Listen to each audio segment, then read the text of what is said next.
Welcome to Kadam, the Small Steps podcast where we try to showcase individual perspectives of recent graduates about different pathways of life. I'm Arjit Singh, and today I will continue to try to uncover what it means to have a traditional career. My apologies for the audio quality in the last episode, but I hope I sound better this time. Some days I feel like a jack of many trades and a master of none. Finding one thing you absolutely love and putting many years into a field can be extremely tough and intimidating. We are often caught thinking about money, stability, societal expectations, following the trends, and so much more when we are trying to make these decisions for our lives. The fear of missing out on a better opportunity constantly looms over our heads. And while some take the chances and dive freely into another field, not everyone feels like they have that luxury. Today, I want to talk about careers that are chosen by factors that are broader than what we want from ourselves. Personally, I find myself wondering what all the other things I would be good at only if I took another chance to do something else. But what's the fun in talking about this all alone? And anyway, I'm sure that our guest today is also looking forward to sharing things that closely relate to this topic. So let's start the show.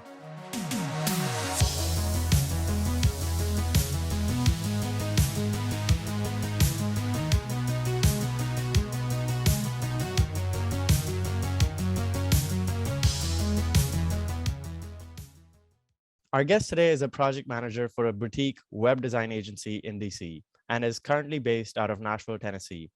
She has always been a practical learner, and even though she has always had a love for science, due to the theoretical nature of the subjects in school, she has found herself exploring countless subjects and career options that she says she is grateful for.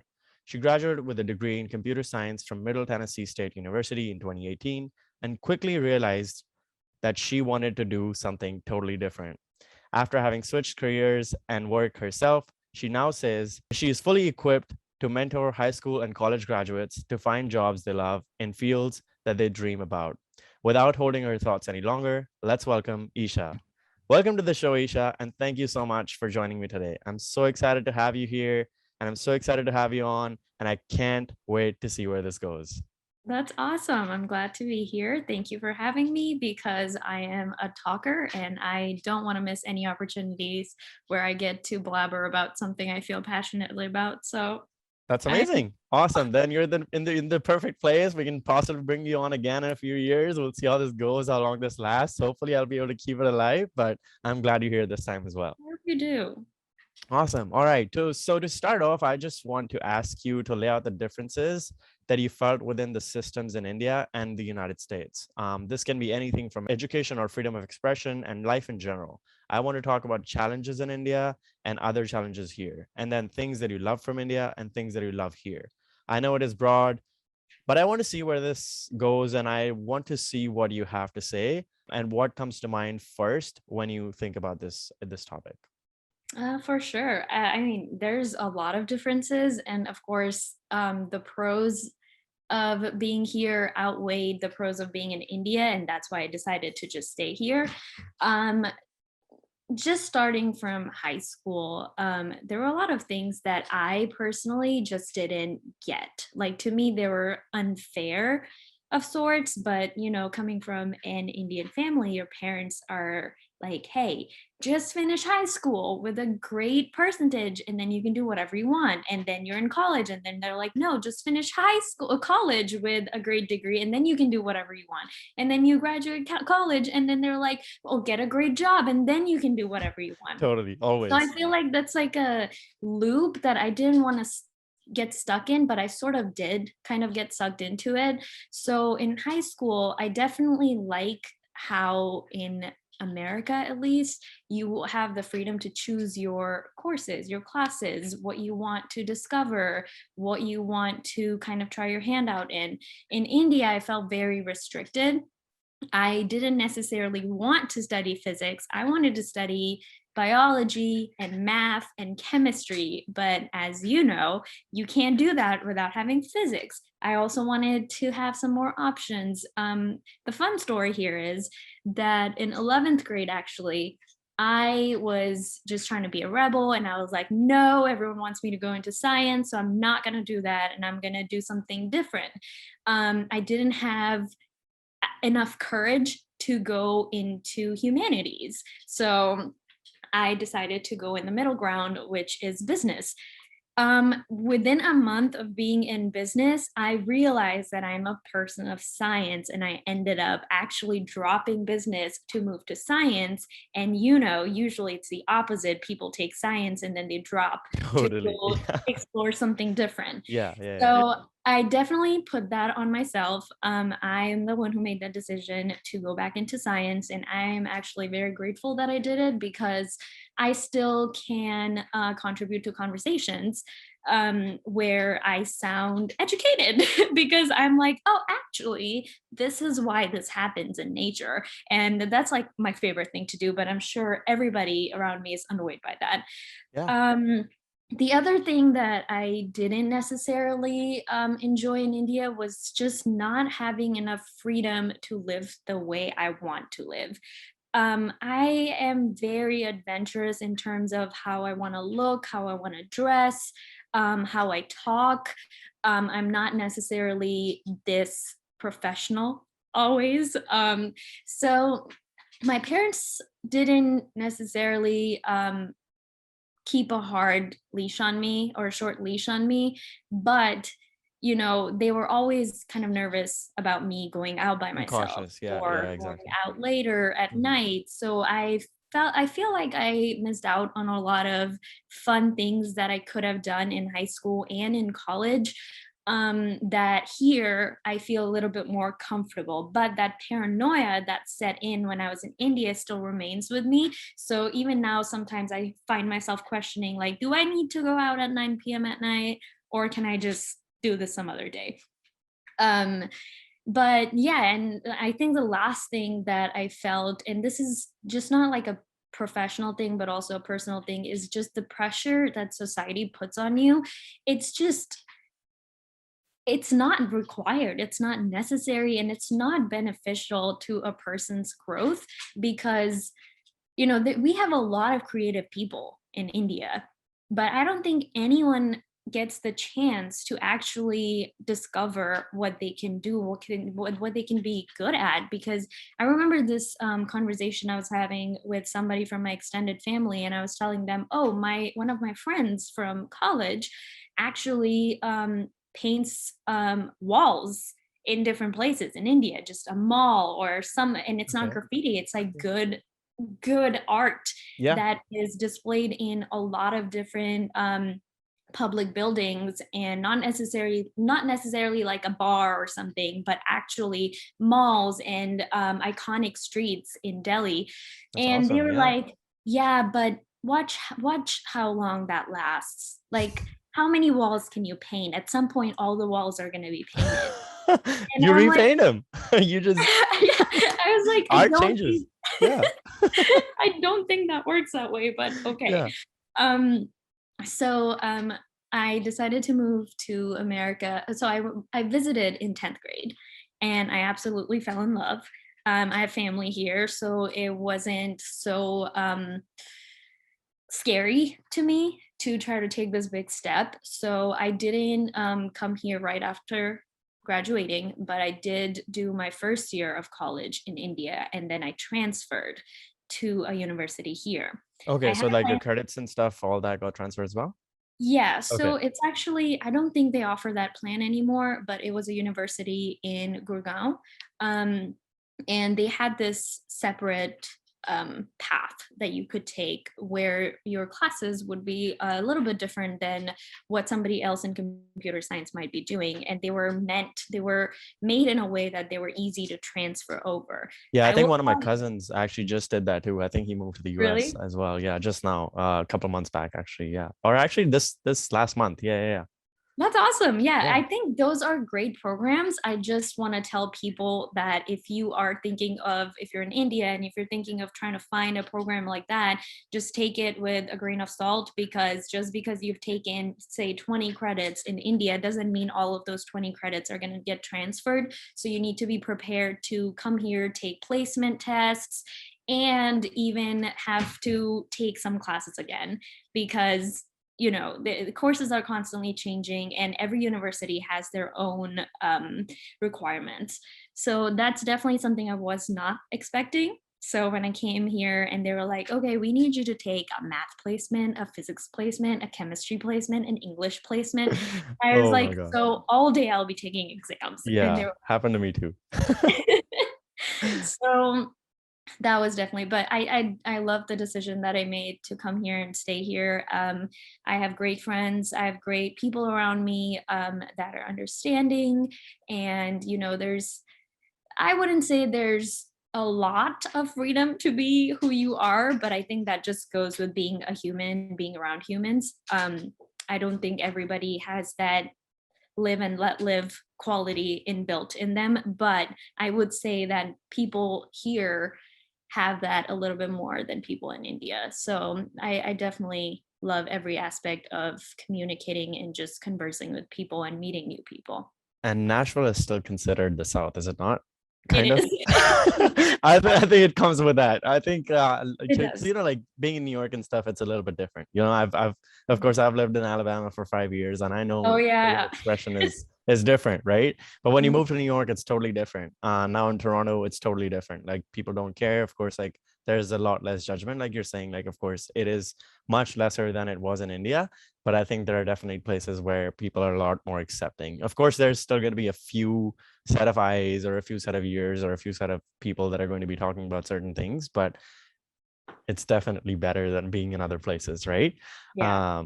So I mean, yeah, but it's better than being in places, but it can always be better as well, or hopefully in the world wherever you are, right? It's going to be one of those things that doesn't have to matter in the long run. Right. So yeah, and I want to go back a little bit to one of the first points you mentioned about physics and having to take that as a subject. If you had the option, would you change taking science in school, right? And you said that of course you had this career where you went into the business side and then you switched over to science again. Now coming, I don't know, like 5 6 years after that, would you say if you had the chance you would go back and change it? Because I know you are still a person of science, right? You Yeah. still consider yourself to of course not be strong in physics, but you still consider yourself to be a person that likes that, right? Likes the aspect of the whole science stream. You still have a love for it, let's say. So would you still study science if you could go back, or would you choose something else? That's a great question. I think the answer would be that if the variables were the same, if it was the same situation, and I had to take these particular set of classes together, I probably would still take science. Now, if I was offered maybe the humanities part included a little bit more of psychology, a little bit more of anthropology, I would definitely reconsider. But at the same time, that Indian person in me is like, but would you though? Would you want to study anthropology and then not have a job? So I'm saying that right now, but I'm not sure. I'm not Right. I'm not Yeah. sure at all. That's a good question. Yeah. No, that's totally fine. And a lot of times we don't have answers to things, and it's just because situations are, or that's what we've seen. Maybe if you Right. had seen a different side of things, or maybe if you had seen like the IB board or what they do here, it's like, yeah, I would have taken those. And so I think it's just a situational question in that case. But For let's sure. connect that to your everyday tasks now, right? Okay. Because we are talking about like going back and doing those things, but what about now? So of course you're doing something where you're a project manager now. Do you see yourself relating to or using any of those concepts of science on any of your daily tasks? Do you ever think about what would be different if you continued down that path, if you continued down like doing science, because you did switch, right? What do you think? Um, Again, great question. Um, so yeah, I feel like using science in my day-to-day job that I have now is very limited to, say, if you have a client. We have clients from different industries. So we have clients from science, and we have clients from nonprofits, the political sector, all of those. So sometimes it's nice to know some things that you're talking about with the clients. For example, if you're working with an institution that's like the Brain Institute, and they specialize in making solutions for researchers who study the brain. So it's nice to be able to kind of relate to them at a level and be like, oh my gosh, actually, I did read something about that on that article. And, I was very curious. And it's great to see that you were including that in your research. And then the clients are always very impressed. But outside of that, I don't see myself using what I studied at all. Yes, computer science a little bit, because it's definitely easy for me to talk to developers. It's very easy to be the middleman between the client and the developers, telling the client what the developer can do and can't do in very simple words, and then telling the developers what the clients want in more detail. So that's good. I do think that if I were to go in a science related field, it would probably be psychology. It's not your traditional math, physics, chemistry, but psychology is definitely, especially, I don't know how many people have said this to you, but criminal psychology is definitely something I am obsessed with, and obsessed to the point where I've done, I don't know, I've spent hours studying researches and just going through what people in this industry have to say, how that affects people. So this is like something related to human science, if that's even a word.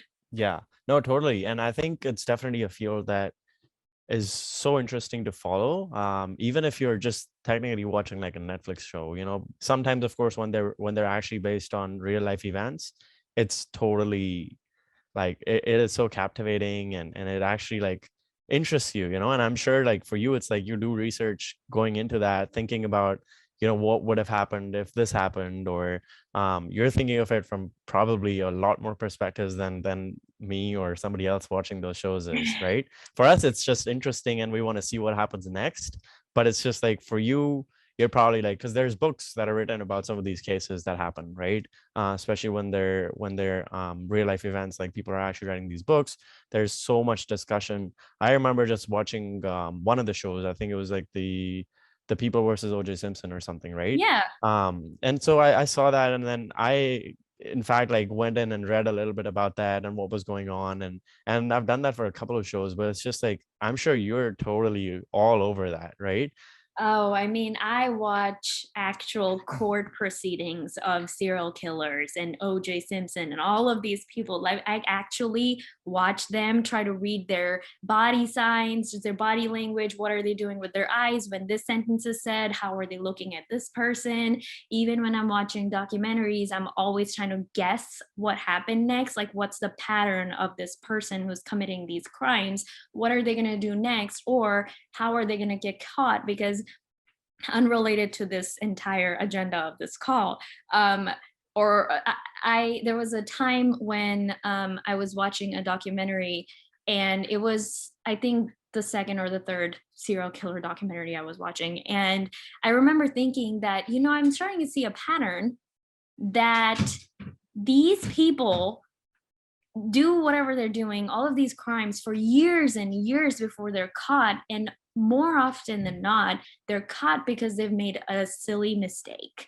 And that silly mistake has nothing to do with the actual crimes they make. They're always caught on pure chance. And that's because they get very overconfident with Human time. error, you think, or It's just overconfidence. okay? Because a lot of people, especially with like sociopaths and psychopaths, that's like that thing that comes into their head, that at one point they start equating themselves with not God, but God-like, right? And that's when they're like, oh, it's been 8 years since I've been doing this. I'm not going to get caught. So I'm going to take this car that I stole like 2 years ago or 2 months ago, and I'm just going to drive it around. They don't even think about it. Right. And then they're caught because they were caught with a stolen license plate. And then people start looking into their background, and then they're like, holy crap. Yeah. All of this stuff has happened. And this is Right. the person we were looking for 3 years ago. Right. Right. It's like, yeah.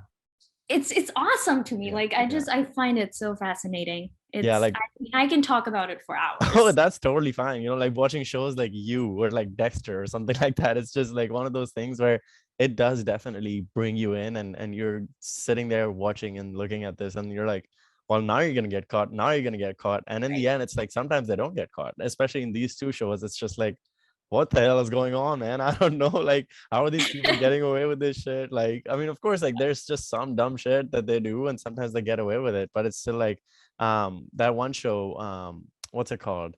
Where there's that professor and they're doing this robbery, right? They don't like necessarily kill people or whatnot, but what Oh, was it called? How to Get Away with Murder? No, no, no. There's this one guy that's the professor. It's actually like a Spanish show, I think. Oh, okay. What is it called? There's like, I think there's like 3 or 4 seasons now, but I was watching it with my parents too, like the first one. And I then like there's, it. there's these people that dress up in like red suits, big smiles. They rob a bank in the first season. I don't know if you. Oh, Money Heist? Money Heist, yeah, exactly, yeah, Yeah, yeah. But there's still aspects of that are there, like, because they have this whole plan, and like they go and do these things, but then he right. still has to go in and correct some of his errors. But I mean, it's a whole rabbit hole. We can get away Right. with that.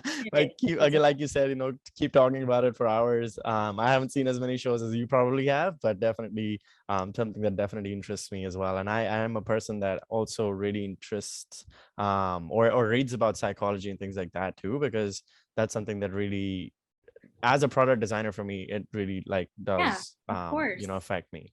So anyway, coming back to our topic, let's continue actually down the path of being a project manager. I know that you said a couple of things that you do is, of course, talking to clients and talking to developers and kind of finding that middle ground for them. Mhm. But what else do you do? What else have you done in your last few similar roles? And also, because I understand, of course, that you have that creative side that wants to, of course, take the role of the people Oh, that are designing these things, and you want to do that. But is there like a craving for that, or it's just like something that you're finding that you're not satisfied maybe doing project mhm. managing as much, or I don't know, like even if it's just like, I mean, right now you have to do it, of course, like because you're having to put food on your plate and Yeah. invest in things that you like, buy clothes, whatever that might be. What is it that keeps you in this without just having to go in and do those things that you actually, I guess, want to be doing? That has been a journey actually. When I was graduate in doing computer science, I often thought to myself, like, do I have to, like, I know I have to get a job because I can't be an actor or a singer tomorrow, right? And it might not ever happen for me. So I need that backbone job, but does it have to be something I hate and despise? So of course I started on that path of trying to find something that I like. And contrary to popular belief, it's actually very easy to try to experiment with different things. So in my mind, I had like a or 3-step plan, and the third step has like a tiny asterisk on it because it might not apply to everybody. But my first step was to identify what I want to do, which is a big part, and it takes time. It's very time consuming. And the second part was then, how do I get to a position that I want? What are the positions in this type of industry? What do I have to do to get that job? And then the third part that I was talking about was, in this job, is there something I can use to kind of let out that creative side? Or do I need to still be working on something else on the side to get to that creative part? So, as a project manager right now, my day to day includes, so as a project manager for a design company, basically, because everywhere is different. Of course, you have those like 5 core responsibilities of managing a project, where you're managing the budget. You're not just managing the budget day to day, but you're also managing it in the longer period of time. You are estimating how many tasks you're going to need to do, how much work, what work is it that you're going to have to do, how much money is it going to go in, or how much money is it going to require, and how much resources it's going to require. So, of course, there's that entire part of it. You Making have to, Gantt charts.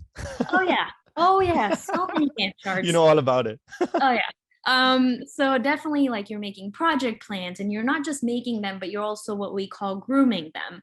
Um, every so many weeks you have to groom your project plan because one thing that especially, and now I'm going to introduce another word which you are probably familiar with, is scrum is the newest framework when it comes to project management and developing products, because the older more traditional ways don't necessarily, they're not feasible anymore because you're constantly working on something and then in the end you release a product and the client's like, this is not what I wanted at all, because you didn't get that feedback every step of the way.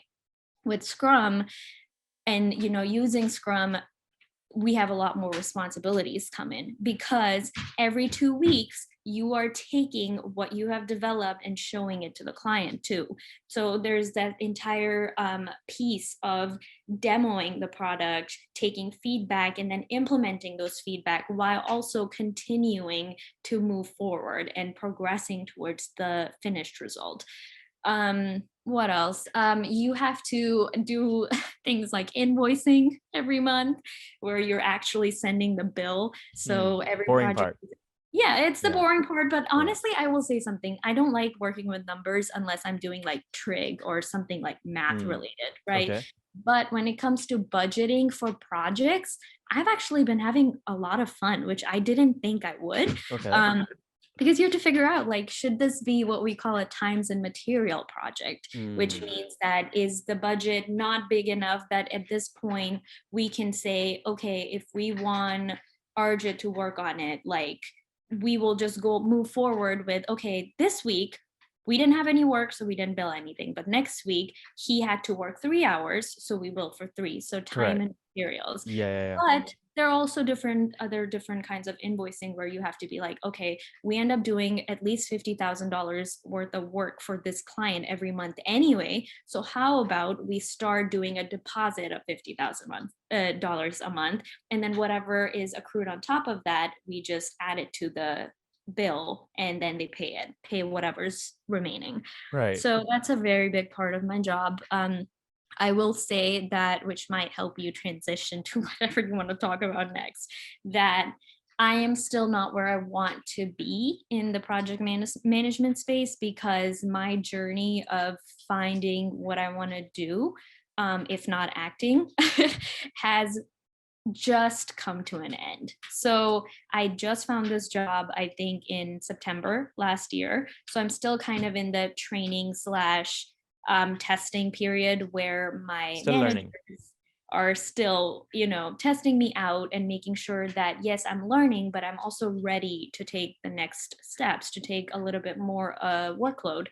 So before that, I think you asked me about my previous jobs too. I don't think I got much experience, again because I didn't know what I was looking for, and on the other hand I also had that need to get a job because I was out of college, I needed to start working, I needed a place to live, you're going to have to pay bills. So I was like, okay, um Google something that I think I need and apply for the first job and hopefully get an interview, right? So you don't really know what you're applying for. You don't know what the job description even means. You don't have that eye to kind of differentiate between a good job description and a really poor job description that might not end up being what you Fast-paced work find. environment. Right. Right, exactly. So I've come a long way, and I have a process now that works. Yeah, no, totally. And why I say that is because I've actually been doing a little bit of sales right now, right? Just Right. part-time job, side job, like seasonal, personally, Mhm. just not something that I ever saw myself doing. And even though I've learned a ton, I feel like, I mean, yes, I already had a decent amount of people skills, Mhm. but just I think honestly, now that I've done it, I feel like everybody should do it once, you know, Yeah. be in the service sector, that kind of thing. And I've done a little bit of that before, but never really on the front end like this, you know. Yeah. It's again, it is fast paced. It is, of course, like there's so much going on. You're always having to do things and talk to people and whatnot. But I mean, of course, it's not a job that you would do for the rest of your life, or Right. especially if you've done, like, let's say, like a couple of degrees or things that you're actually passionate about, of course, you're not going to do that. And maybe it's something that you continue to go for part-time when you have the chance or the opportunity, because it is something that is fun and you meet people that are actually interesting. And just like, because I know a lot of people, at least like, so I'm working at Lululemon, which they I don't love employ. Lululemon.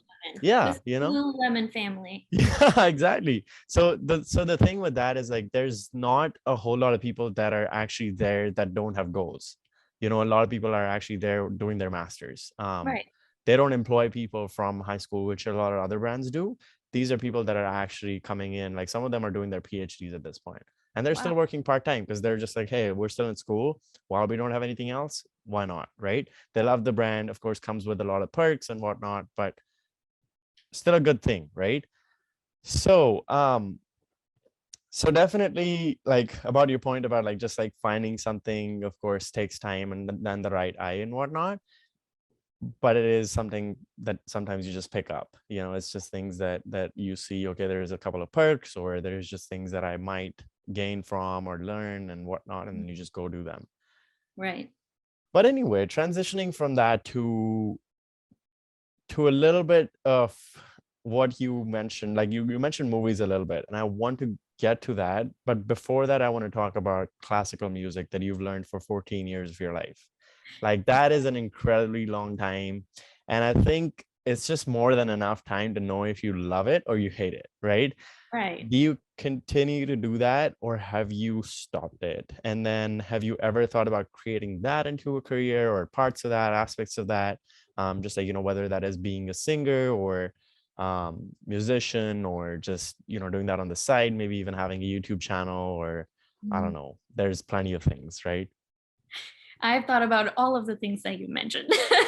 Short Okay. answer. Yeah, Uh, yeah, yeah. so I another thing I don't like about India, I guess, when I was in 10th grade, I had to stop everything because my grades were suffering. I didn't want to study at all because I didn't like the way I was taught. So I had to cut out a lot of things from my life to just focus on education. I don't think it would have made a difference because I still only paid enough attention to kind of just get through school. But I think after doing music for 14 years, and I will say this, I think many people who do classical music in India will tell you something.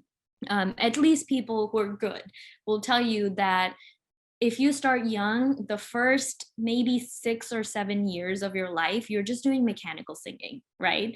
It's like you have been taught to do these notes and to put them together and sing, and you're doing that. It's after that when you start kind of getting this maturity, emotional maturity, you'd start understanding things like love and hate and feeling anxious.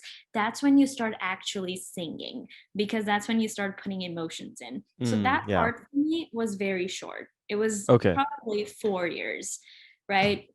And that was the time around 10th grade when I stopped doing music. But I would still sing occasionally. As you know, I sang till I graduated. Yeah. Um, 12th grade. Yeah, we were So like in a choir together, for anybody that doesn't yeah. know. So I love singing. I definitely love putting that heart into it, and I still do. I just think that right now, if I had my own place, if I had space between me and my neighbors, which I don't right now, they can probably hear me right now. Um, Really? Spin Happens walls, to the best of us. Yeah. right? So I would definitely practice a little bit more. I have bad stage fright, but it only lasts about 2 or 3 seconds as I step onto the stage. But when I started singing, I would forget about everything. And that is how I feel with acting as well. So I did realize that, I love acting and singing almost equally. But with acting, I don't have to be loud when I'm practicing at home. So maybe that's something I can focus on right now. Right. But I never want to put music totally away. I just don't have the time to practice right now. I have thought about going back to a vocal coach and, having my songs on YouTube. And I like doing covers, and I do covers for songs that are probably not interesting to the bigger population. It's going to be like your mom and your dads who are going to be Hey, like, ooh, I that's want to fine. listen to this girl sing, right? We're Like, gonna be there someday, right? yeah, Everybody, I yeah, think, goes through a phase of music where they're like, hey, now I like that, right? right. Personally, I'm the kind of person that's just like, I don't really care what music is playing, right? I will Okay. hand the aux to anybody. For the most part, most music that anybody can play at any time of the day, I'm okay with, right? And Right. that doesn't mean like I love it or anything like that, but I definitely am not the kind of person that be like, you change that song, like Yeah. that No, I never think I never feel happens with me. Sorry, what do you say? unless it's like metal, then I'm usually like, can we listen to Okay. something else? But Yeah, otherwise, I'm always kind of just like, yeah, go along with whatever anyone's playing. right. But I am very picky and selective about the songs that I personally sing because I like to think that I have a range of voice that is suited for maybe couple or three types of songs, right? Um, so I've experienced a lot of singers that are, only good at singing certain types of songs. For example, I have forgotten her name now. But yeah, great. I've forgotten the name. That's But okay. Yeah. anyway, oh, Shreya Ghoshal from India. Oh, yeah, yeah, I yeah. was Okay. thinking about her. And then I Right. think about Sunidhi Chauhan. And they're both like different spectrums Mm. of Great singers, both of them, though. Yeah. both of them great singers, but they both sing very different types of music. I am somewhere in the middle where I can go a little bit on both sides, right? And I'm sorry, my Google started speaking in the bathroom. Totally So okay. Couldn't hear what's it. going Yeah. All on? good. So I like to think that I'm in the middle and I want to explore both sides. And that's why I said I'm going to try to get a vocal coach because I did go to acting class for about 2.5 years. And now I think it's time that I go back to my singing a little bit. And I would definitely love to make singing and acting as my primary career. But until then, I will do whatever it takes to get there. Yeah, no, that's awesome. And that's really kind of what I wanted to transition into as well. Just like with your passion for acting, with your passion, of course, for singing, now that I know, like, of course, how long you've done it and you're still passionate about it, whether or not you have the space or the luxury or the Right. neighbors that like to hear all that, there's still some part of that that you like and you want to explore. Mhm. So correct me if I'm wrong, but I know that you've worked in a few short movies as well, while of course the 2 years that 2.5 years that you went to school for it, or took classes for it. What Mhm. exactly did you do? Um, have you thought about actually turning that into a full-time career? Of course, you're saying you're going to try to get there. What does it take?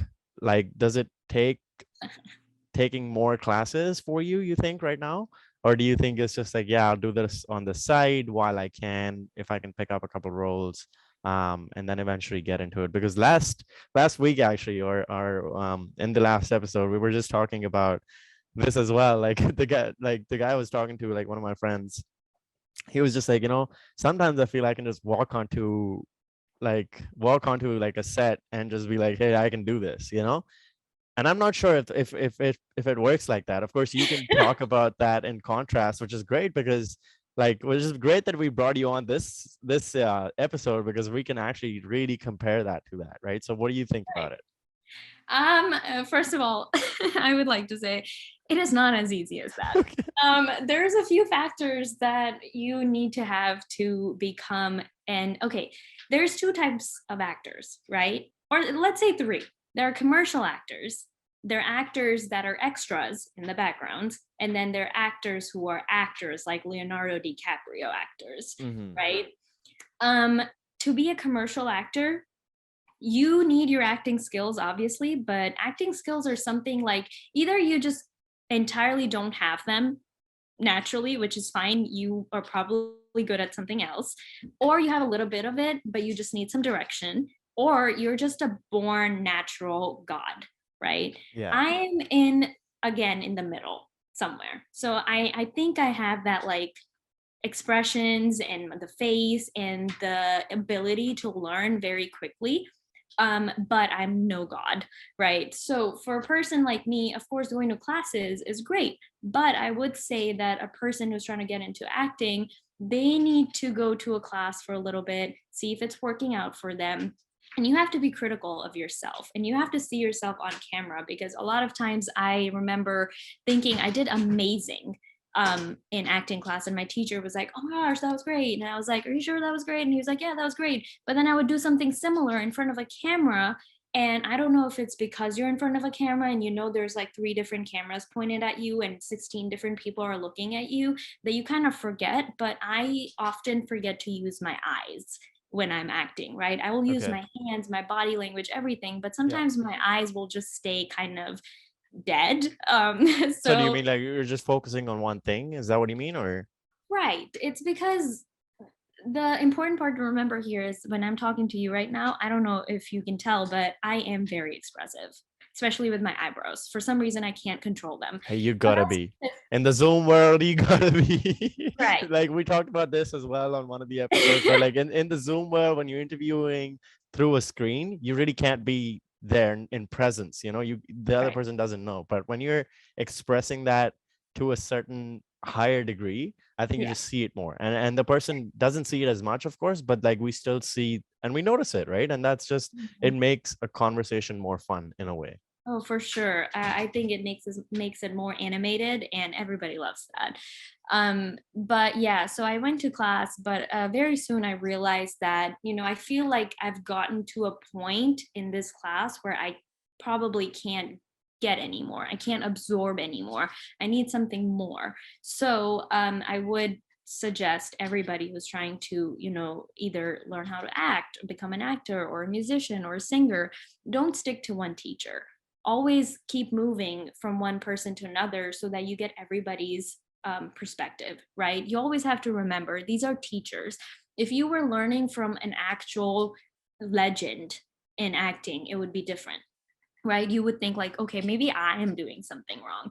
But sometimes with teachers, it goes for teachers in any area. Chemistry teacher, if you are not able to understand chemistry from your chemistry tutor, you have to find another one, right? It Totally. doesn't mean Yeah. that you can't understand it. It just means that the way this person's teaching might not work for someone like you. Yeah. Totally. Yeah. So you need that. What did I say? Talent. You need direction, and you need lots and lots of hard work, which honestly I don't think I put enough of it right now, because I often just let myself wallow in self-pity where I'm like, oh, I worked 8 hours today and now I deserve some Netflix Happens to time, the best of us. right? But I should be probably working on my scripts. I write a lot of scripts, but I haven't filmed any one of them, and I've been doing this for about 4 years now, so I should have gotten somewhere. And then the fourth one would be networking. You have to network with people, you have to meet people. Great way to meet people is through classes, because you find out like how can you apply for stuff. Don't ever be don't ever feel shameful for working in short films that's nobody might see, or films that you think that, oh, you know what, this is going to get lost in pre-production, this is never going to get finished, and this is never going to see, like, I don't know, light of the day. So I worked in a lot of things that never ended up getting anywhere. All of those hours gone, but I did learn a lot, right? Hey, I'm learning the one of lingo. these days. Yeah. Yeah. So all of those things, but I would say the most important thing, and this is actually something I tell everybody now, and I think my boyfriend's brother said it, and I don't think anybody can put it better than that, which is, in this industry, it doesn't matter how well you ho ho ho unless you look like Santa, right? Makes which sense. is which is true, because I can be an amazing actor, but if I'm not blonde or pale or light skinned and blue eyed and that's what they're looking for, they're not gonna take me. That's They if might that's what they want. Yeah. If that's what they want, they then might that's what they're think getting. Yeah. that, oh, she's a great actor, call her back for this other role, maybe. But if the lead has to be a certain type of person, they have to be bigger person, they have to be a smaller person, they have to be lean or lanky, or they have to have really short hair that's like naturally white or blonde, you can't get that. So you have to remember that you can try and you can work as hard as you want, but you have to always remember that a lot of times when you're not accepted at an audition or you're not called back is probably because you're not you're not the vibe they're looking for, Hmm. right? Yeah, the vibe. Yes, that. But also, I think it's just sometimes about, like you said, like sometimes it's just about a particular thing, particular skill, particular whatever that might be. And I think Right. that goes for jobs just in general as well. Mhm. Because people apply for, I don't know, at average, I don't know what the average number is, but I would think at least 40, 50 jobs Oh before yeah, they actually get one, right? for sure. That doesn't mean they're not talented enough. That doesn't mean that they can't perform well in that particular role. Mhm. That just means, let's say, even if the hiring manager is just not looking for that person, Yeah. they're just looking for a particular skill. If they don't see it, they just think that the person cannot do that particular role, Mhm. right? That's a great point. And from that, I want to take this to a place where I want to talk about a quote that you mentioned, or a I quote. think I know where this is going. Okay, we'll see. And I will let you follow through with that, but I just want to talk about this quote. You said that you want to help people with how to find something you're passionate about and convert it into a career. Sure, that might not be something that you are primarily passionate about, but just because you need a job to supplement your hobbies doesn't mean that this backbone job has to be any less fun. Right. Is that what you thought I was going for? Similar. Yeah, I didn't Okay. remember my actual words. Yeah, yeah. Totally. Yeah. Take it away. Okay, all right. So this actually started with my own experience. When I graduated, like I said, I didn't have any idea what I wanted to do. In my head, you're graduating with a computer science degree, so you can be a developer. And that was it. I was like, okay, you can be a Hmm. developer or you can go get another degree in something else. So, of course, I started looking things up. So I saw, okay, there's developer, and even in developers, you have front end, you have back end, you have full stack, that they do everything. And then I started looking into more things. It was like, oh, but if you have a computer science degree, you can also be a product owner or a project manager or a um, product developer, right, in software. And then I was like, okay, this looks interesting. And then it was like, but you need 5 years of experience working as a Always. developer.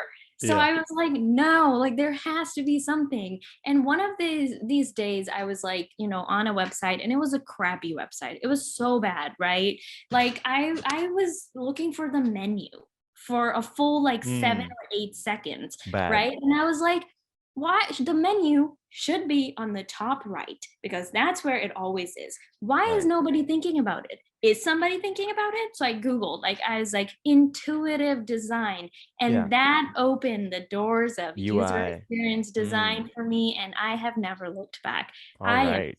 so passionate about users I'm studying that being right now. at the center. Yeah. I love it. And I use that in my work all the time. I am blessed to be at a company that actually puts a lot of focus on accessibility and user experience, user interface design, to the point where we have weekly hubs to discuss these. How can we do better? Who has discovered something new and we can implement it? So, user experience, and I know you know it, but I'll just say it because there might be people Oh yeah, like me totally. that Yeah. don't know.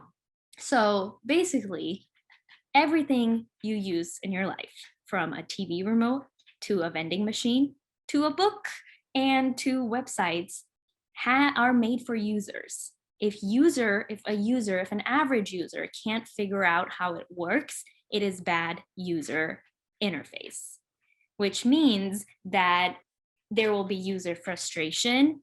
People are not going to intuitively be able to use, like, for example, I said a lot of times the menu is on the top right or on the top left if it's on the phone, right? And there's a drawer that comes out or goes back. So people always go there to look for things. If you're looking for contact information on a website very quickly, either you go onto the menu on the top or you scroll all the way to the bottom, because you always know that in the footer at the bottom, you're going to see some phone numbers or a contact information. Yeah.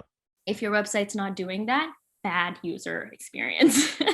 So when I saw that, I was very, very interested. And then the last straw was that I actually read about this research that an agency did, which I can't remember their name at this point, but they made this desk for kids of people of divorce who have to move between parents, or sometimes they just don't see their other parent. And it was a Interesting. desk where the other parent that doesn't live with you can help you live doing your homework.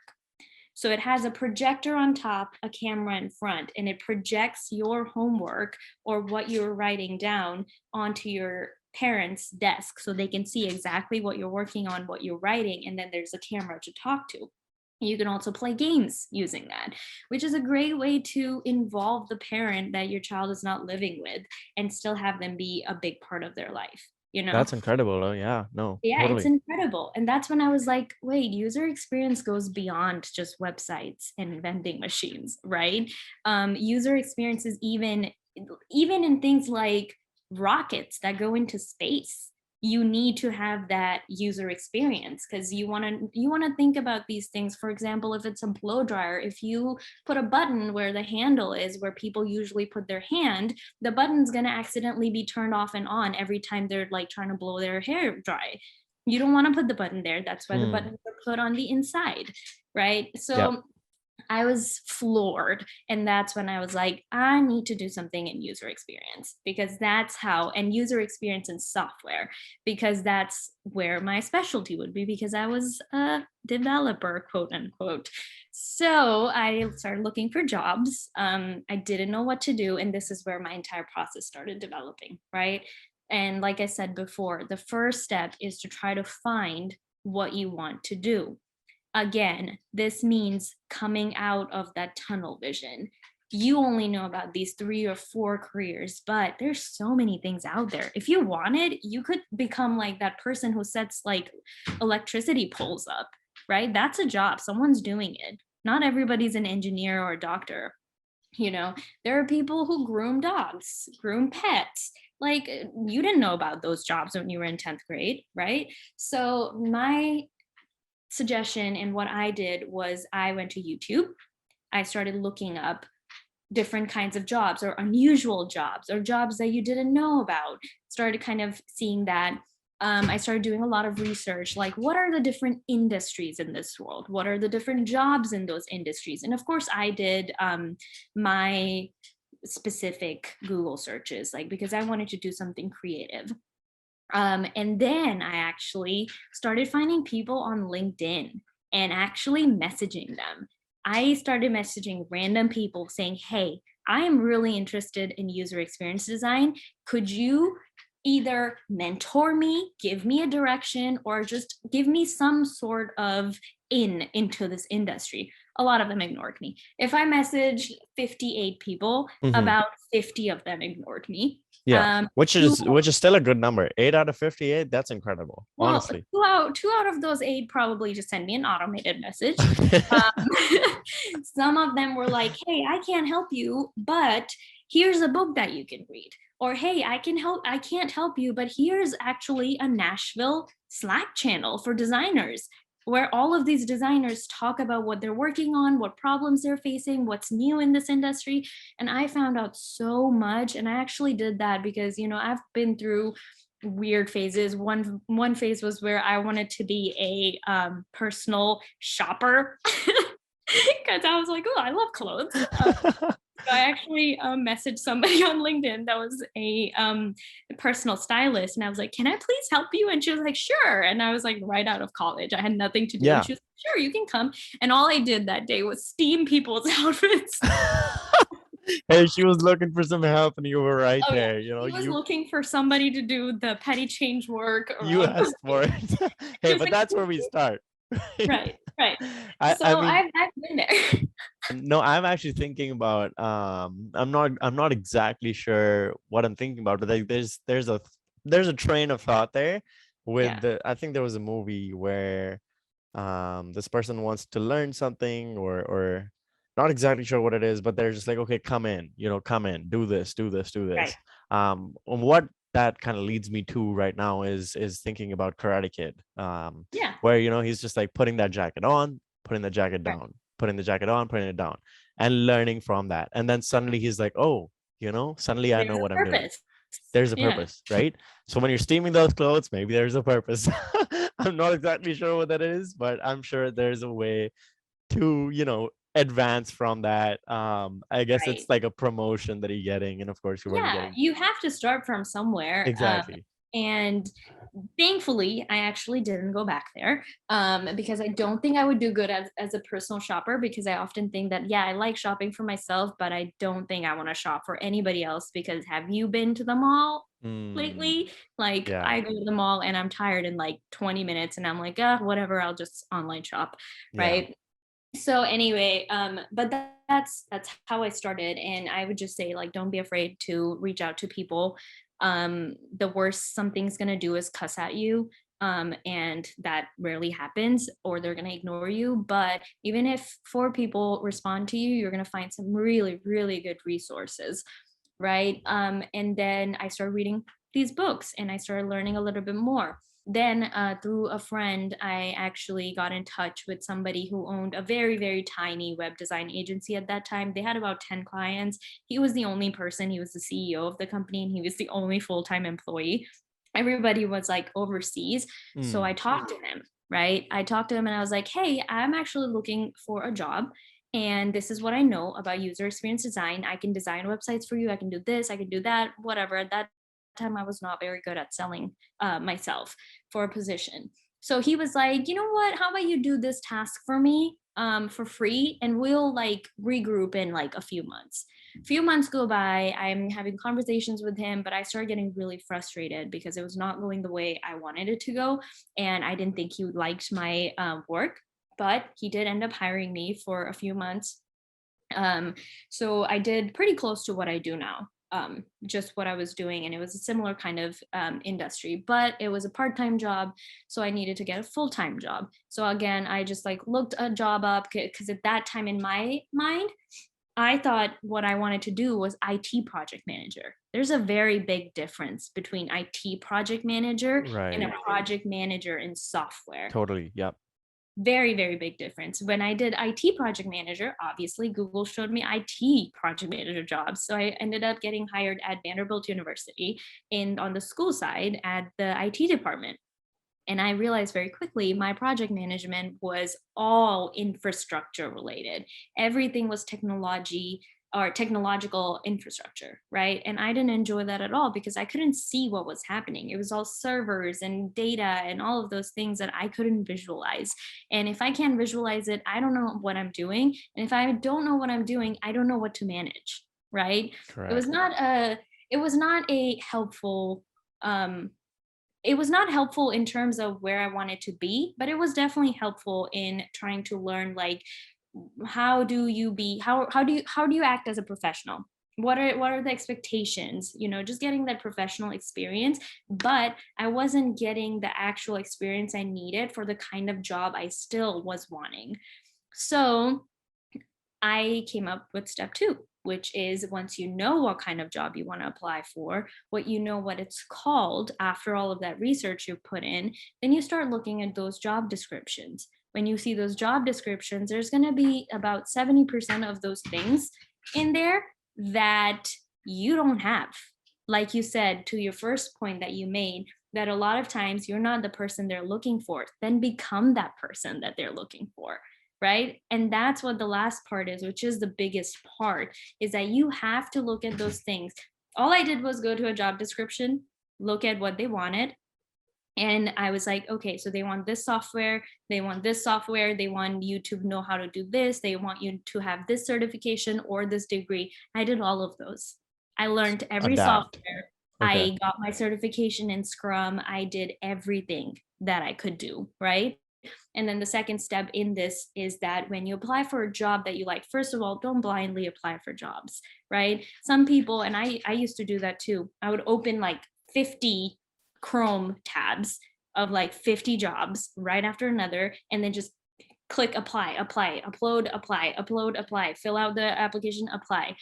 But now what I do is I find maybe 6 jobs for that week only that I think are very, very close to what I want to do. And keeping in mind that, does this look like something where they're just being very general, like, oh, you will be doing management? Or are they actually listing out your responsibilities? Right. So once I find those 5 or 6 jobs, then I customize my resume 6 times for each of those jobs. Of course, I have my basic template, Yep. but I pick out keywords from their job description, because this is a very commonly known fact that they use automated processors to parse through your resumes, Right. and you're looking for those keywords Yep. in your resume. If they don't find them, your resume is out the door before a real person can even look at it. So I customize my resume. And then the last part is selling yourself in the interviews. The job I have right now, I had a pretty similar situation where I talked to a recruiter actually reached out to me after I'd applied at the company's website. And they were like, hey, your resume looked good, and I want to talk to you before I took you to the company. And he ended up really loving talking to me. So he put me out there. I had my first round of interview. I had my second round of interview. Both interviews, I was just like, identify what's lacking in me and then tell them how I already know I'm going to overcome that. I sold myself hard. I was like, I am hardworking. I will learn. I learned so quickly that in the past 4 months, I've done this, and this in preparation for this. I am telling you, you will not regret it. And like at the same time, I know that I am lacking in experience, but I make up for this by doing this, and this. So I sold myself hard. After the second interview, before the final interview, they told me that we're sorry. We don't think you have enough experience. We need somebody with at least 5 years of experience or knowing how to do certain things. And now my previous project manager job was a project manager in name only. I didn't do much project management. I did Right. very business analyst type of work. So of Okay. course I was lacking. And it was a different industry. So both of those were working against me. So finally they said that, but since you want to learn and we really like talking to you, everybody in the office who's met you really likes you, would you be open if we created a junior position for you, which would take 3 to 4 months? We can't promise anything, but we can try. And like they were afraid that it was going to hurt my ego. They told that to the recruiter, and I said, no, I am Give in. it to me. Yeah, Give exactly. it Yeah, to yeah, me. yeah. I will Yeah, take junior position because I know I have to start somewhere, exactly. right? Earning. You had to Yeah, start at earning. Yeah, totally. you gotta start somewhere. So 2 months go by, 3 months go by, 4 months go by. Suddenly one day I'm like, oh, when are they gonna reach out to me? And they did email me a few times in that period where they're like, sorry, it's taking some time, whatever. But then one day they emailed me and they said, we've created that position. If you want to take it, here's the job offer. Just sign it and send it back. I read through it. I loved it. I loved my responsibility.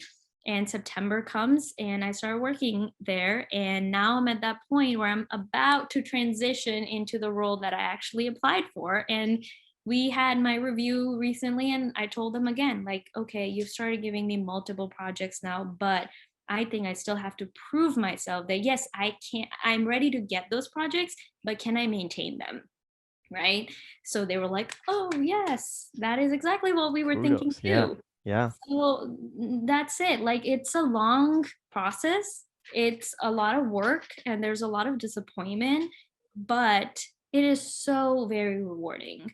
Um, it's great. I don't hate my job at all. I love it. I don't sit on Sundays dreading Mondays. Of course, I don't want to wake up in the morning, but Yeah, that's okay though. That's something that is hard to change. I'm trying to Mhm. get on a different kind of schedule where, like it's honestly, I don't even want to talk about it, but it's really like I'm Right. trying to wake up early as in like 5:30. Like I know Oh that my it gosh. was it was supposed to be where, of course, we were going to go in person. And so I wanted to go to the gym before that and then still, have enough time to commute, eat, all that kinds of stuff, which is Mhm. not happening anymore. Gyms are now closed. Right. So things are going against it, but we'll see where this goes. I don't really know what's going to happen with it, with that schedule. Hopefully by the end of this year, we'll get there, of This year course. just started. Yeah, but like I'm just saying, like gradual, slow processes, with starting with the Small ironing, going from steps. there. Yeah, exactly.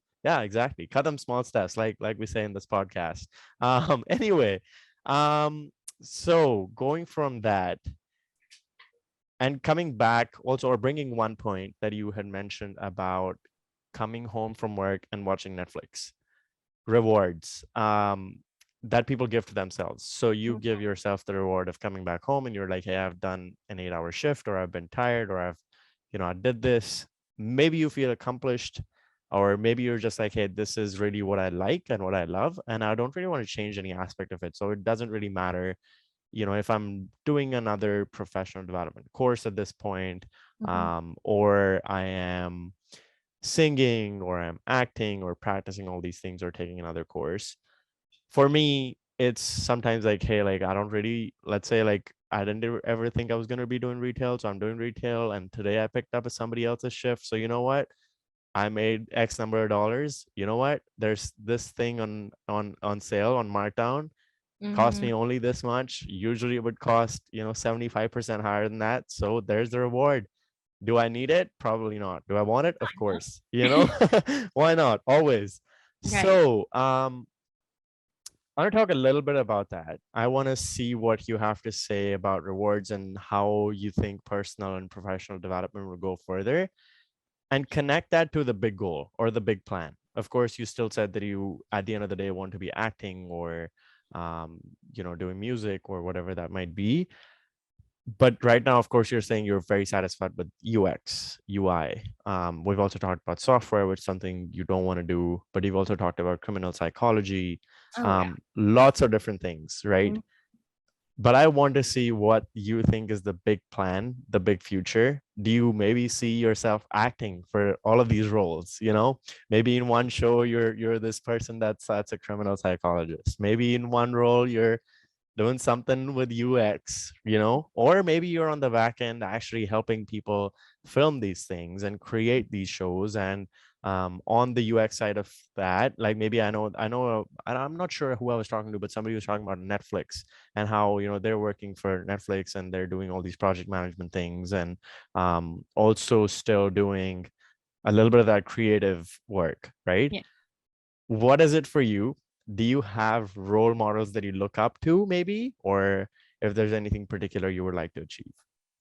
Yeah, I don't necessarily have role models to look up to. Of course, there's a lot of people I've heard their struggle story, and they've come from nothing, they worked hard, and they started at an early age. But I really don't have any role models. But I do have a plan. So I have like in a perfect world, I would be primarily acting. I don't want to be behind the scenes when it comes to filming and stuff like that, because I think acting is where my primary focus is. That's what I love doing. I do love being a part of a living set. There's things happening, the hustle and bustle, you just love that. But I do want to be in front of a camera rather than behind it. But in the perfect world, I'm an actor full time, and having maybe a little time in the off seasons to myself where I can venture into some other things that now I have the financial means to support.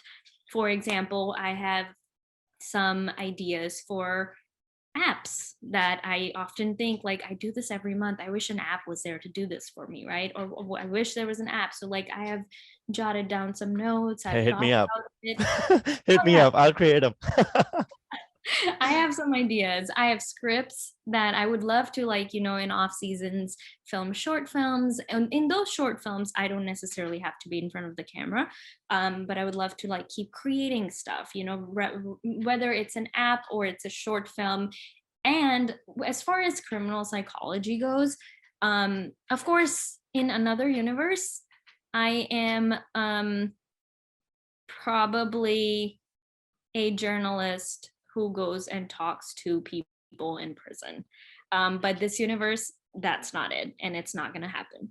So anyway, That's one thing ruled out, I guess, for now. well, it's ruled out because I care about reading about these things and understanding their minds a lot, but not to a point where I think I can make a career out of it. Like, I don't think at this point I can start from scratch in another thing, right? So I have to cut my losses, and I will just, come home, watch a court proceeding, read Mind Hunters, and just have a great evening. So that's my goal right now, is to get there. And I have some short films coming up in the next few months. And hopefully those short films will lead into actually some better relationships where we're going to continue to keep working together.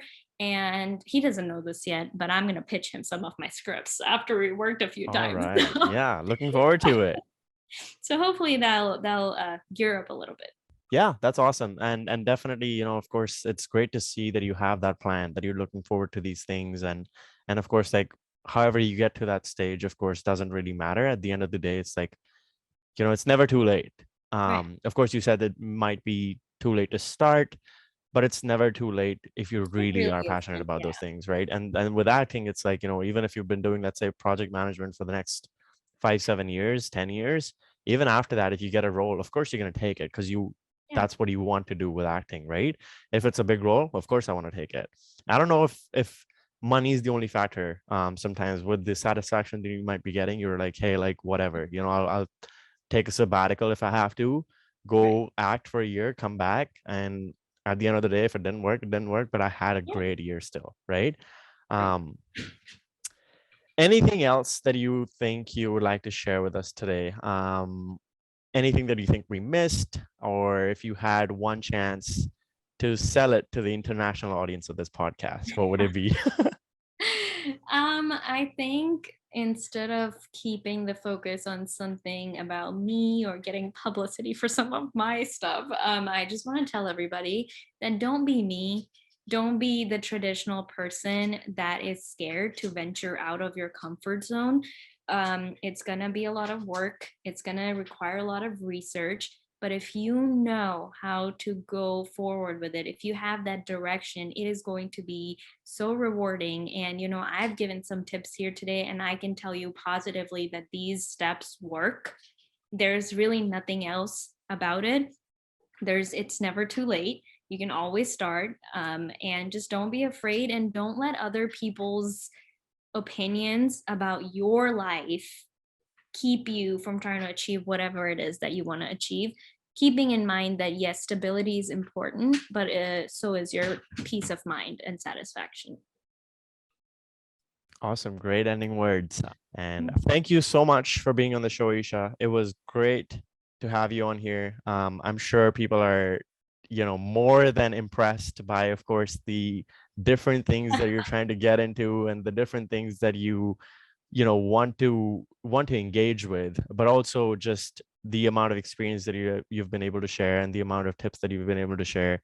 I'm sure somebody out there is going to be able to look at these and say, maybe it isn't too late to start. I'm not sure if that's somebody right out of school. I'm not sure if that's somebody that's over a certain age. Of course, age is just a number. So we'll be looking forward to seeing where these people are and how they connect to you. So thank you so much again. And where can people find you if they want to talk to you more about this, more about anything else, if they want to continue to look at some of your short stories, hopefully coming in the future, short movies, whatever that might be? My Instagram is definitely the best resource. I'm on it quite a lot. So yeah, my Instagram. Are you going to link it, or should I verbally explain it? No, we'll link it. Don't worry about it. I'll put the links in the. Too. Okay, great. Yeah, so I'll put the link for the Instagram, and I'll also put your email in there. For now, of course, we're going sponsor free, and we're going with the flow. But I'm looking forward to seeing where this goes. I will continue to record and release these shows as I get some time, but the goal will be to get one out every week. Until then, don't forget to be kind to people and stay safe out there. A big thank you so much to those of you that listen till the end and those that listen at all. This is your host, Arjit Singh, and you've been listening to Kadam, the Small Steps podcast. If you found value in this episode, please like, share, and subscribe. And as always, let us know how we can make this better. A traditional career is always untraditional. Thanks for listening.